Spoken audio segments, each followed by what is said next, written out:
Lunch together, and Amy laid out the vacation itinerary we had planned for the family. They gave a neutral reaction to everything. Neither were they excited nor did they dismiss the plan. Amy and I were confused by their mixed response. They locked themselves up in their room, and soon after that, I got a call from their mother, Susan, accusing me of tricking our children. She said I'd brought the children to my house so Amy and I could manipulate them. I felt disoriented by her behavior.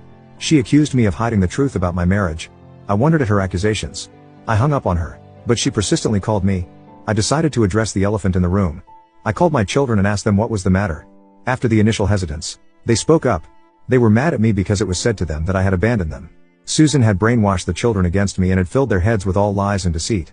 I revealed to them the exact truth that it was not Elle. Their mother jumped to another man as soon as she got the opportunity. They were kids back then, yet they remember those incidents very well. I told them how Susan disappeared with them to the old man's house and how she had threatened and chased me away whenever I tried to contact them. I showed them the restraining letter and all my rejected pleadings I made to meet them. They were in tears and regretted believing in their mother's lies all these years. My younger son, Lucas, admitted that once, he tried to reach out to me on social media, but Susan caught him. She emotionally blackmailed him and took a promise from him that he would never contact me again. The children also admitted to having been rebuked by Susan's husband.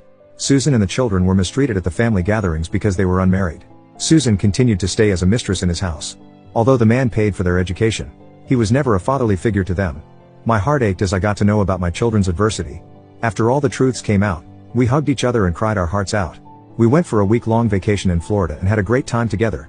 Laura and Lucas bonded with Amy and Mia, who is turning 8 this year. I couldn't be happier seeing all my family together. My children uploaded our group photos on social media, captioning them Happy Family. As soon as Susan saw those photographs, she called them up and berated them for their foolish behavior. She blamed them for betraying her by bonding with us. She texted me, threatening that she would not let me meet my children further if I did anything to turn them against her. I laughed at her hollow threats and continued with our vacations. After returning from the vacation, my children met with my relatives. My relatives happily hosted them, and I was delighted to see the old bonds rekindled. When they were about to leave, they promised to keep in touch, despite Susan's threats. They said that they felt suffocated to live in that house, and they would move back with me once they completed high school. I hugged them and bid goodbye. After going back, they confronted Susan about her evilness, but she turned the table around me, accusing me of manipulating them against her. It's been a few months since they returned, but we talk regularly. I hope to have them back with me. I'll update you if anything develops. Thanks a lot. Update 2. Hey all, I know it's been a long time since I have updated. There's been a lot of drama in the last 6 months after my first meeting with my children.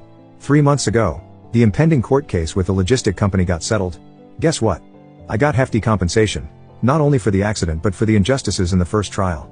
I'm not sure if I mentioned this in the initial trial. The logistics company whose truck rammed into my car manipulated the case.